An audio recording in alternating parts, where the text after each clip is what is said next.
¿Qué tal? Pues es un gusto saludarlos, amigos, nuevamente, como se ha hecho costumbre cada jueves en este horario, compartiéndoles un tema bien interesante. El día de hoy vamos a seguir dentro de los ejes que manejamos, la farmacología, y para eso vamos a traer el tema hoy de la eritropoyetina. Nuestro invitado del día de hoy es el licenciado en nutrición Roberto Muñoz, quien nos va a compartir un poquito más del tema. Amigos, les recuerdo a todos dejar sus likes, dejar sus comentarios para que nosotros vayamos resolviendo todas sus dudas, sus preguntas, y también los invito a que puedan suscribirse a nuestro podcast desde dispositivo iPhone, desde iTunes, y desde dispositivo Android, desde iBooks. Recuerden que este espacio fue creado para ustedes, para compartirles información pues que tanto nos apasiona, como el fisicoculturismo y el fitness, y por ello es que traemos este tema. Bueno, pues sin más preámbulo, comencemos hoy con la entrevista. Gracias, Roberto, por aceptar la entrevista. Gracias por la invitación, César, y bueno, pues vamos a hablar hoy de la eritropoyetina. Es una palabra que no nos suena muy conocida. De hecho, pues la mayoría de la gente que va al gimnasio pues está buscando un desarrollo muscular, una definición, una capacidad aeróbica mejor, a lo mejor alguna rehabilitación cardiovascular o mejora de la salud. Por eso es que no se ocupa la eritropoyetina en el gimnasio. Generalmente la eritropoyetina es para uso de deportistas de resistencia, que estamos hablando de que requieren mayor capacidad de oxígeno. Recuerda que el entrenamiento aeróbico requiere un mayor aporte de oxígeno, que son actividades de una mayor duración, de moderada intensidad, que no requiere tanta fuerza explosiva o tanta fuerza. Entonces, básicamente para esos deportistas es cuando se habla de el uso de la eritropoyetina, que no estamos estimulando que se utilice, estamos estimulando que tengan prevención. Ok, la eritropoyetina, que también es un nombre medio complicado, la EPO, como se conoce, ¿esta dónde se produce? Ok, principalmente la eritropoyetina o EPO se va a producir en el aparato yuxtaglomerular a nivel renal o en el riñón. En el riñón va a producirse y esta va a ser dirigida hacia la médula ósea. ¿Para qué? Para provocar el estímulo y se empiece a producir una mayor cantidad de glóbulos rojos. Por lo tanto, recordemos que a partir de la sangre está la hemoglobina, que está compuesta por glóbulos rojos, así como hierro y cobre. Esta hemoglobina es una hemoproteína que va a transportar el oxígeno a través de todo mi cuerpo, y de esta manera voy a poder yo tener un mayor aporte de oxígeno y un mayor rendimiento deportivo. Bien, ¿cuándo se utiliza EPO? ¿En qué tratamientos? Regularmente esto fue creado para pacientes que tienen una anemia, que están en diálisis o hemodiálisis, que son pacientes renales, y también con el tiempo se descubrió que nos ayudaba también en anemia con personas que tienen VIH, cáncer, otras enfermedades crónico-degenerativas que definitivamente pues dan una pérdida o una baja de hierro, y esto nos provoca anemia o les provoca anemia a estos enfermos crónico-degenerativos. Es por esa razón que fue que se empezó a crear. Jamás se utiliza o se piensa en hacer una investigación o un protocolo de síntesis de algún fármaco para que sea de uso deportivo. Sin embargo, después le encontramos el modo de que sea de uso deportivo, pero no fue la idea original. Bien, ya nos comentabas un poquito de dónde es sintetizada, ya nos comentabas un poco del riñón, el tratamiento, que es algo interesante, y también me parece o me resulta importante saber también cuál es una concentración de eritropoyetina en la sangre. Más o menos aproximadamente son 14 a 20 miliunidades por mililitro. También va a ser de 1 a 4 en la orina, que es la concentración de eritropoyetina, que esta nos va a hacer que produzcamos de manera normal. Va a haber dos tipos de dopaje en realidad. Hay un dopaje que es una transfusión autóloga, que tú vas a retirar de 900 mililitros a 1 litro 200 de sangre. Bueno, más bien no tú, un equipo de laboratorio va a retirar 900 mililitros a 1 litro 200 de sangre, y esta la va a refrigerar, más bien a congelar, porque dentro de ese proceso se encontró que si se refrigeraba se moría aproximadamente pues un 50% de los glóbulos rojos o los eritrocitos. Sin embargo, se encontró que congelándola a cierta temperatura pues se morían menos, una cantidad aproximada de 15%. Entonces esa sangre, después de 6 semanas, se la vuelven a inyectar. Al volverla a inyectar, ya su cuerpo produjo nuevamente una cantidad de glóbulos rojos o aumentó su hematocrito a cierto porcentaje. Y Si hablamos de una transfusión homóloga, es que otra persona de tu misma sangre te done, pero el problema es que aquí puede haber una reacción alérgica o un rechazo, entonces no es como que la mejor opción. Y de esta manera, ¿qué pasa? Después de 6 semanas tu cuerpo ya regeneró más glóbulos rojos. Entonces, cuando tú vuelves a inyectar tu misma sangre, que ya pasaron 6 semanas, tú ya estás inyectando más.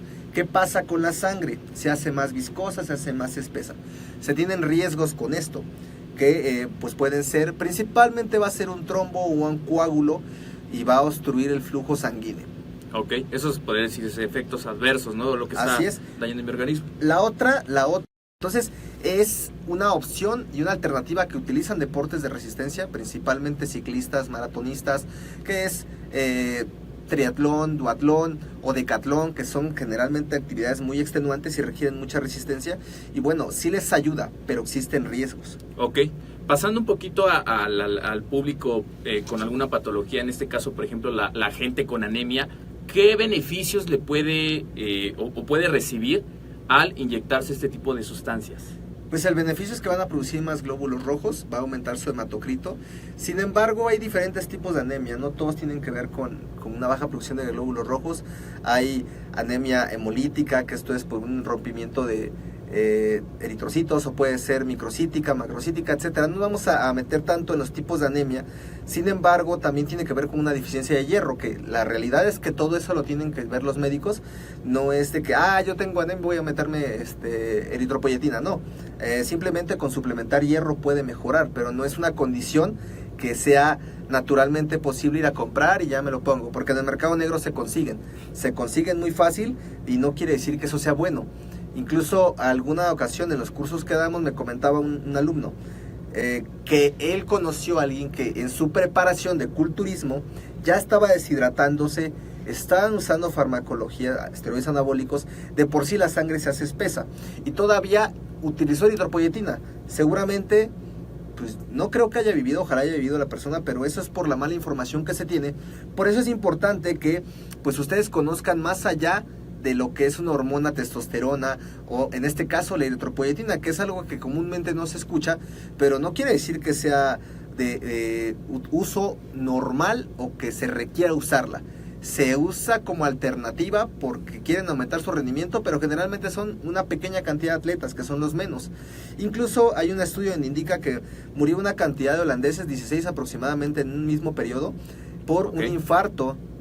También porque había una bradicardia, obviamente el corazón ya no alcanzaba a bombear sangre, y esto fue porque tenía una alta viscosidad la sangre, y eso provoca un trombo. Puede provocar un trombo tanto a nivel coronal, que es cerca del corazón, las arterias que rodean el corazón principales, como la aorta, ¿sí?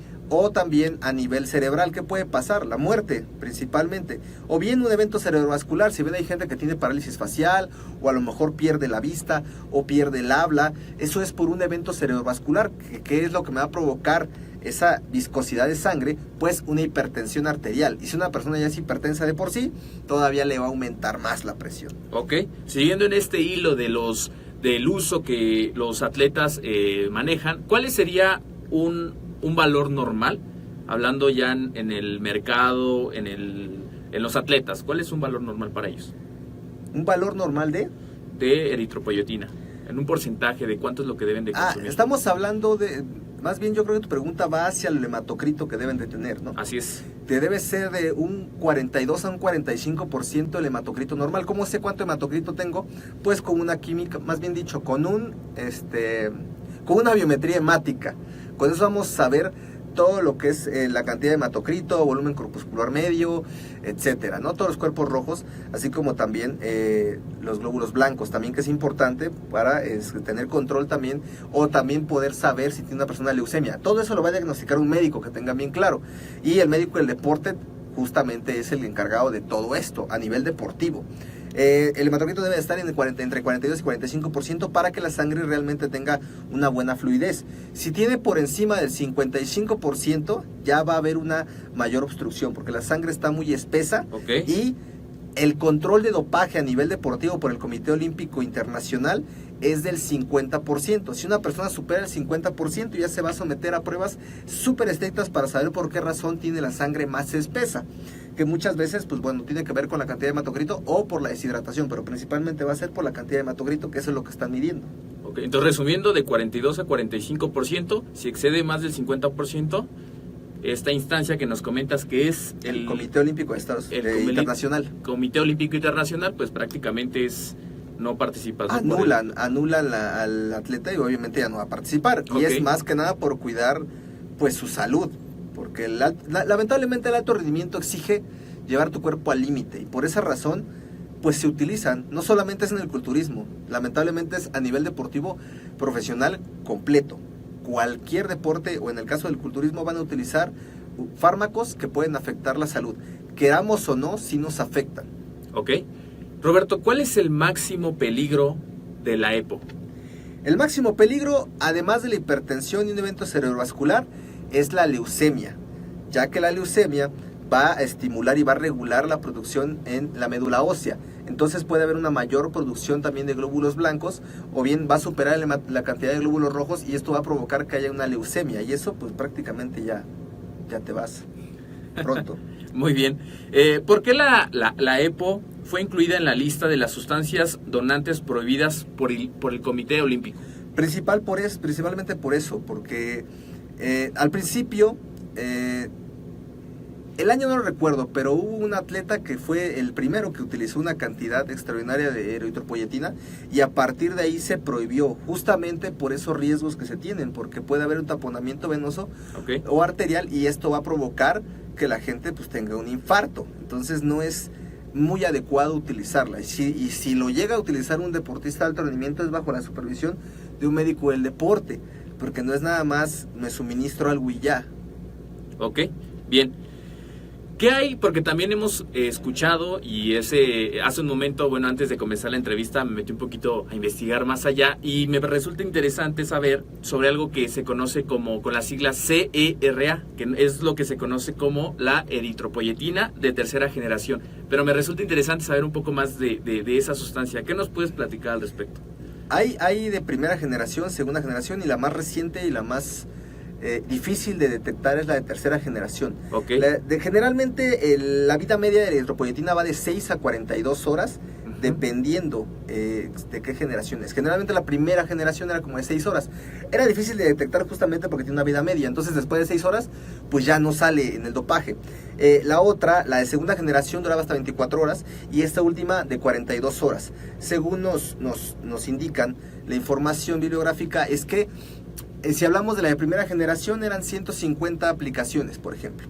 Y si hablamos de la tercera generación, pues nada más son 12 aplicaciones, como si fueran mensualidades, ¿no? Okay. Porque tiene mayor duración y nos va a dar mayor beneficio. Tiene una vida más larga y además es menos la cantidad que se desecha. Entonces, por esa razón, no es tan fácil que detecten la eritropoyetina.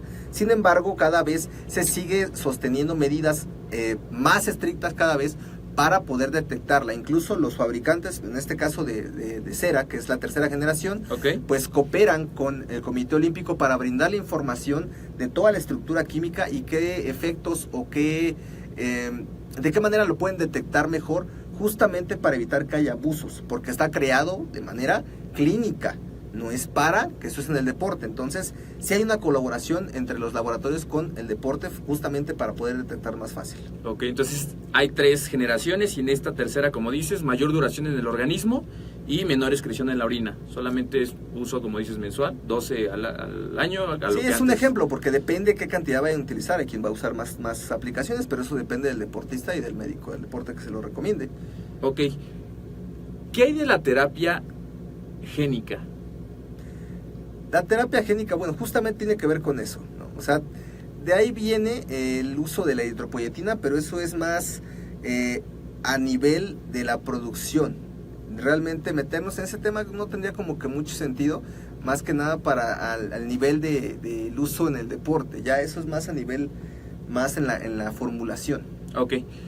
También dentro de este artículo que leíamos sobre pues los efectos adversos y sobre cómo poder contrarrestar esta parte que muchos adolescentes se ha demostrado que pues no tienen las cantidades adecuadas, recomendables de hierro, de zinc, de calcio, y me resulta interesante esto, ¿no? ¿Qué nos puedes compartir de este tema? ¿Cuáles son las recomendaciones que tú darías a todos aquellos para que ellos puedan tener una suplementación adecuada de este tipo de sustancias? Primero que nada, para saber si las personas tienen una baja cantidad de hierro, es hacerse un examen bioquímico. Uh-huh. A partir de esto, pues realmente tiene que estar por ahí de entre 12 y 15 miligramos por decilitro, la cantidad de hierro que debe de tener. Uh-huh. Y esto lo puedo yo aumentar con el consumo pues de alimentos ricos en hierro, como por ejemplo las carnes rojas, el hígado, esos son ricos en hierro.